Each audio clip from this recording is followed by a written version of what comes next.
नमस्कार, स्वागत है आपका एमपी न्यूज में। मैं हूं आपके साथ दिव्या विजयवर्गीय। एमपी न्यूज के न्यूज रूम से बात करेंगे अब तक की मुख्य खबरों को लेकर। बात करेंगे, सबसे पहले खबर आ रही है सतना से, जहां पर SC/ST एक्ट के विरोध पर अपनी आवाज बुलंद कर रहे हैं। SC/ST एक्ट में को लेकर जो अपनी आवाज देश में अपनी आवाज को बुलंद कर रहे हैं सवर्ण समाज के लोग, उन्होंने जो है आज विरोध प्रदर्शन का पूरा प्लान बनाया था सतना में।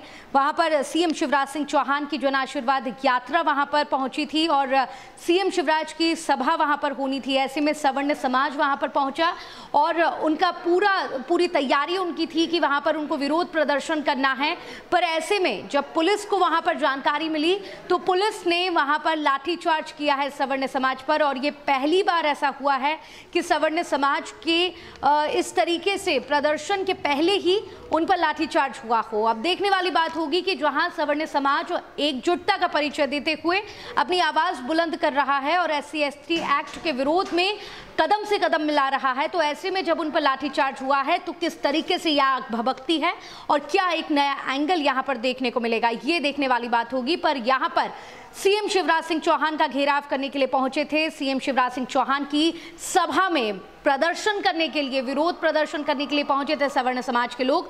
पर यहां पर यह भी देखने वाली बात है कि सवर्ण समाज जो है वो ना ही बीजेपी के नेताओं का विरोध करने से चूक रहे हैं, ना ही कांग्रेस के नेताओं का विरोध करने से चूक रहे हैं, क्योंकि उनको बस एक ही बात है वो खल रही है, वो ये कि जिम्मेदार जो है वो हमारी परेशानी को दूर करें। और फिर क्या कांग्रेस क्या बीजेपी, उनको सिर्फ और सिर्फ जो है एक उम्मीद की, एक आश्वासन की उम्मीद है और वो उनको अभी तक नहीं मिल रही है। जो कि वो आज पहुंचे थे, उनको जैसे ही पता चला सतना में कि सीएम शिवराज सिंह चौहान की सभा होने वाली है, क्योंकि सीएम शिवराज सिंह चौहान करता धरता है हमारे मध्य प्रदेश के, तो ऐसे में प्रदर्शन करने से पहले ही जब लाठीचार्ज हो गया तो अब वाकई में देखने वाली बात होगी कि किस तरीके का नया मोड़ लेती है ये पूरी कहानी। अगली खबर, जो कि आप सभी को पता है, सीधी में कुछ समय पहले सीएम शिवराज सिंह चौहान की जन आशीर्वाद यात्रा निकल रही थी और वहां पर उन पर पथराव हुआ था। तो ऐसे में अब सीधी के बाद में उज्जैन जिले के महतपुर में एक बार फिर सीएम शिवराज के काफिले पर पथराव हुआ है। और इसके बाद में अब कहीं ना कहीं भाजपा जहां विरोध के स्वर जैसे ही बुनने वाली थी, उससे पहले ही कांग्रेस ने मोर्चा संभाल लिया और मैदान संभालते ही कांग्रेस चीफ कमलनाथ ने यहां पर ये कहा है कि ये जनता की आवाज है। जी हाँ, उनका ये साफ तौर पर कहना है और पहले भी कांग्रेस ने यही बात कही थी कि इसमें जब बीजेपी और सीएम शिवराज सिंह चौहान इस पूरे मामले को, जो कि सीधी में हुआ था, उसको कांग्रेस की रणनीति बता रहे थे और उनका यहाँ पर जो निशाना था वो कांग्रेस पर था कि ये जो पूरा घटनाक्रम हुआ है इसमें कहीं ना कहीं कांग्रेस की चाल है। तो ऐसे में कांग्रेस ने सामने आकर यही कहा था कि कांग्रेस ऐसा कुछ नहीं करेगी, हम सामने से वार करते हैं, पीछे से नहीं। तो यहाँ पर ये जनता की आवाज़ है, ऐसा पहले भी कहा गया था। और अब फिर कमलनाथ ने सामने आकर जब ये घटना को अंजाम दिया गया, तो इस घटना के बाद उन्होंने सामने आकर जब मीडिया ने उनसे बात की तो उनका साफ तौर पर कहना है कि ये जनता की आवाज़ है और आगे भी संभल कर रही है, क्योंकि आगे भी इस तरीके की जो है घटनाएं हो सकती हैं, इस तरीके के हमले होने की संभावना है। कुल मिलाकर ये जन आक्रोश है और भी ज़्यादा उभर कर सामने आएगा, तो आप भी सतर्क रहिए। कुछ इस तरीके की नसीहत और बात कही है कांग्रेस चीफ कमलनाथ ने। और यहाँ पर उनका ये भी कहना है कि राहुल गांधी जो कि राजधानी भोपाल पहुँचे थे और उन्होंने वहाँ पर चाय पीते पीते एक बार फिर आंख मारने वाला उनका जो एक सिग्नेचर साइन कुल मिलाकर हो गया है। तो ऐसे में वहाँ पर कमलनाथ ने कहा कि भाई आंख तो हर कोई मार देता है, इसमें कोई नई बात नहीं है। और उन्होंने साफ तौर पर यहाँ पर उनकी जो एक मोटिवेट कुल मिलाकर उनका जो मनोबल है वो सातवें आसमान पर नजर आया और मीडिया के सवालों का भी बेबाकी से जवाब देते हुए नजर आए हैं कमलनाथ। तो यहाँ पर हम बात कर रहे थे सीधी के बाद एक बार फिर कमलनाथ ने यहाँ पर जो है अपने बाण चलाए हैं, शब्दों के बाण चलाए हैं और उज्जैन जिले के महतपुर में सीएम शिवराज सिंह चौहान के काफिले पर हमला हुआ है। अब किस तरीके से इस हमले को रोकती है बीजेपी, ये तो आने वाला वक्त बताएगा। अगली खबर की तरफ बढ़ेंगे। अगली खबर आ रही है मध्य प्रदेश में वकीलों ने पूरी तरीके से मोर्चा संभाल लिया है और अपने हक की लड़ाई लड़ने 1.25 लाख वकील मैदान में उतर चुके हैं। आपको बता दें कि हाई कोर्ट ने हाल ही में एक आदेश जो है वो पारित किया है कि अगर वकील कोई भी अपनी मांग को लेकर अगर धरने पर बैठते हैं या फिर वो कुछ भी इस तरीके की हड़ताल से जुड़ी कुछ भी घटनाक्रम करते हैं तो ऐसे में पूरी तरीके से वो मान्य नहीं होगा। तो ऐसे में इस पूरे जब ये आदेश पारित हुआ तो वकीलों ने अपनी एकजुटता को दिखाते हुए हड़ताल कर दी। उनका कहना है कि हम हमारी बात फिर किससे कहेंगे, हड़ताल ही एकमात्र जरिया होता है अपनी बात पहुंचाने का जिम्मेदारों तक। तो उन्होंने अब मोर्चा खोल दिया हाईकोर्ट के आदेश के खिलाफ।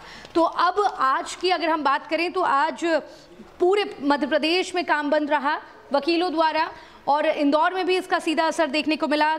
पूरे जितने भी कानूनी कार्य होते हैं वो कुछ भी नहीं हुए क्योंकि वकील आज काम बंद करके बैठे हुए हैं, हड़ताल पर बैठे हुए हैं और प्रतिवाद दिवस के रूप में मनाया गया है। अब ये जो हड़ताल के बदले में हड़ताल की गई है, यानी कि हाईकोर्ट ने हड़ताल ही करने से मना किया था। उनका कहना था कि अगर किसी भी मांग पर अगर वकील हड़ताल करते हैं तो वो मान्य नहीं रहेगी, वो अवैध होगी। ऐसे में इस मांग को मनवाने के लिए वकीलों ने हड़ताल कर दी। ये कहना भी गलत नहीं होगा कि मध्य प्रदेश में जैसे जैसे कुछ भी अपनी मांग को लेकर अगर संघ को ऐतराज़ होता है और अपनी मांग को अगर मनवानी होती है तो हड़ताल ही एकमात्र जरिया होता है। ऐसे में अगर हड़ताल का ही वो उनसे हक छीन लेंगे तो फिर वकील क्या करेंगे, ऐसा वकीलों का कहना है। तो अब वकील बैठ गए हैं हड़ताल पर, उन्होंने काम बंद हड़ताल कर दी है। ये देखने वाली बात होगी कि हड़ताल कितने दिन तक चलती है और क्या इसका कुछ असर हाईकोर्ट के आदेश को बदलने में होता है या फिर ये ऐसे ही रहेगा और काम बंद होता रहेगा और वकील के जो काम होते हैं और कानूनी कामकाज होते हैं वो यूं ही ठप पड़े रहेंगे। अगली खबर की तरफ बढ़ेंगे। अगली खबर आ रही है आष्टा से, जहां पर सिविल हॉस्पिटल जो कि आष्टा का है उसके अव्यवस्थाओं का वो शिकार होता हुआ नजर आ रहा है, जहां पर गरीबों को खुद ही अपना जो सामान है वो बाहर से लाना पड़ रहा है। यानी कि वहां पर दवाइयों की अगर हम बात करें या उपकरण की बात करें तो चूंकि हॉस्पिटल में ये होना अनिवार्य होता है, हॉस्पिटल में अगर दवाइयाँ नहीं होंगी तो काहे का हॉस्पिटल। तो ऐसे में ना हॉस्पिटल में दवाइयाँ हैं और ना ही उपकरण है, कुछ भी स्टॉक नहीं है। तो जो गरीब मरीज हैं वहाँ के, उनको बाहर से खरीद कर वो सारी चीज़ें लानी पड़ रही है, जिसकी वजह से काफ़ी परेशानियों का सामना करना पड़ रहा है। आष्टा में सिविल हॉस्पिटल की ये सारी बात हम बता रहे हैं। कुछ समय पहले भी वहाँ की अव्यवस्थाओं को लेकर ही हमेशा चर्चाओं में बना हुआ है आष्टा का सिविल हॉस्पिटल। ऐसे में कुछ समय पहले वहाँ के कलेक्टर और CMHO ने निरीक्षण किया था और कलेक्टर ने फटकार भी लगाई थी, जिसके बाद सोचने में आया था कि कहीं ना कहीं हालत में सुधार होंगे, पर हालात जस के तस बने हुए हैं, कोई सुधार वहाँ पर नहीं हुआ है। और इस तरीके की अगर घटनाएं सामने आएंगी तो सवालिया निशान खड़े होते हैं CM शिवराज सिंह चौहान की वो सभी विकास कार्यों पर, जिनका वो बखान करते आते हैं अपनी सभाओं में, अपनी घोषणाओं में, अपना जितने भी भाषण होते हैं उनकी उसमें। और जब भी कोई घोषणा करते हैं उसमें हमेशा जो उन्होंने पास्ट में की है घोषणाएं उसकी ज़रूर वो बात करते हैं। पर ऐसे में अगर हॉस्पिटल के हालात इस तरीके से रहेंगे जो कि बद से बदतर होते जा रहे हैं तो क्या होगा गरीबों का, क्या होगा जो परेशान हो रहे हैं उनका। सवाल तो हम उठा रहे हैं, जवाब जिम्मेदारों को देना होगा।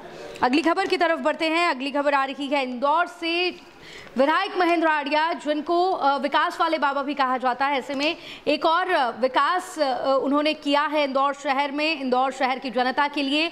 विधानसभा क्रमांक उनकी जो विधानसभा है उसमें उन्होंने उनके लोगों के लिए वहां पर हॉस्पिटल खोला है और आज उसका भूमि पूजन होना था, जहां पर खास तौर पर पहुंची थी सुमित्रा महाजन, इंदौर की ताई, वो वहां पर पहुंची थी, लोकसभा स्पीकर। और जब भूमि पूजन होने लगा तो कुछ ऐसे बोल बोले सुमित्रा महाजन ने, ऐसे बोल बोले ताई ने कि हर कोई सुनता ही रह गया। जी हाँ, ताई जो कि हमेशा एक पॉजिटिव एटीट्यूड के साथ में अपनी बात कहती हैं, आज भी उन्होंने कुछ ऐसी ही और एक ऐसी ही बड़ी नसीहत वहाँ खड़े सभी जिम्मेदारों को दे डाली। उनका कहना था कि हॉस्पिटल तो आप बनाने वाले ही हैं, पर सबसे पहले डॉक्टर्स तो ले आइए।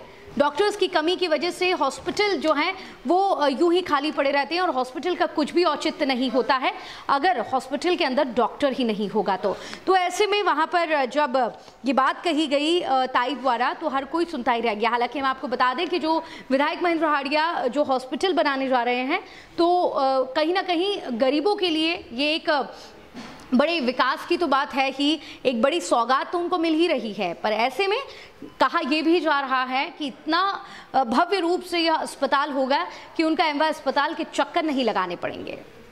अगली खबर की तरफ बढ़ेंगे। अगली खबर यहाँ पर मिल रही है इंदौर से ही।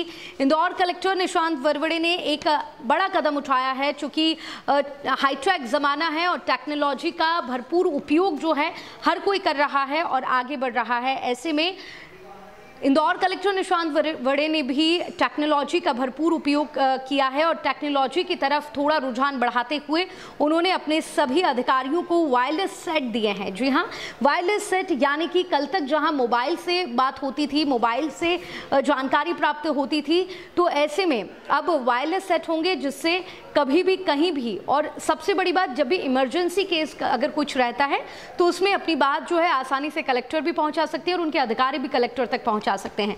तो अपने आप में ये अच्छा कदम माना जा रहा है और सराहनीय कदम ये कलेक्टर की ओर से है कि अब सभी अधिकारियों के पास में वायरलेस सेट होंगे। पहले तो हम देखते थे कि पुलिस अधिकारियों के पास या फिर निगम के पास में वायरलेस सेट होते थे, पर अब कलेक्टर और कलेक्टर के जितने भी अधिकारी हैं उनके पास भी वायरलेस सेट होंगे। अगली खबर की तरफ बढ़ेंगे जो कि सागर से आ रही है। एक बड़ी ही साहस भरी ये कहानी है जो हम आपको बताने जा रहे हैं। एक जवान की कहानी, कहते हैं हमारे भारत देश में कि, और ये एक तरीके का उदाहरण ही बन गया है कि पुलिस तभी पहुंचती है जब पूरा मामला हो जाता है उसके बाद, या हम कहें कि चोरी होने के बाद पुलिस पहुंचती है, या कोई घटनाक्रम हो जाता है उसके बाद पुलिस जो है वो पहुंचती है। पर ये एक ऐसा वाक्य हम बता रहे हैं सागर का, जहाँ पर एक बड़ी वारदात को अंजाम देने से पहले ही उस पुलिस के जवान ने उस चोर को रोक लिया, जिससे एक बड़ी दुर्घटना घटने से घट गई। जी हाँ, पुलिस आरक्षक ने अपनी जान पर खेलकर, वहां पर एक बैंक था, उस बैंक को चोर जो है वो लूटने के लिए पहुंचा था, पर ऐसे में पुलिस जवान ने अपनी जो है ड्यूटी पर वो तैनात था और ऐसे में अपनी ड्यूटी का ध्यान रखते हुए उसने साहस भरा कदम उठाते हुए चोर को पकड़ लिया। हालांकि चोर ने वहाँ पर उस पुलिस आरक्षक को जो है एक उसके हाथ में बड़ा हथियार था, कुल्हाड़ी जिसको हम कहते हैं, और वो उसके सर पर वार कर दिया, जिससे कि वो गंभीर रूप से घायल हो गया और चोर वहाँ से फरार हो गया। अब यहाँ पर पुलिस आरक्षक को तो अस्पताल में भर्ती कर दिया गया है और उनका इलाज जारी है, पर ऐसे में उनको पुरस्कृत करने की बात जो है उनके बड़े अधिकारी कह रहे हैं और ये एक बड़ा साहस भरा कदम जो है ये बताया जा रहा है। और दूसरे पुलिसकर्मियों को भी इससे सीख लेनी चाहिए कि कह रहे हैं कि पुलिस ड्यूटी पर हो चाहे नहीं हो, वो हमेशा ड्यूटी पर होती है और ऐसे में अगर कुछ गलत आपके सामने होता है तो उसको रोकने की जो ड्यूटी होती है वो भी पुलिस की होती है। तो यहाँ पर एक बड़ी वारदात जो कि घटते घटते रह गई वो उस पुलिस आरक्षक की वजह से। एमपी न्यूज़ भी ऐसे पुलिस जवानों को सलाम करता है। ये थी अब तक की वो खास खबरें जो आपको जाननी थी बेहद ज़रूरी, पर आगे भी ताज़ा तरीन खबरों का सिलसिला लगातार जारी है। आप बने रहिए एमपी न्यूज़ के साथ। एमपी न्यूज़ के न्यूज़ रूम से फिलहाल इतना ही। धर्मेंद्र यादव के साथ दिव्या विजयवर्गीय, एमपी न्यूज़।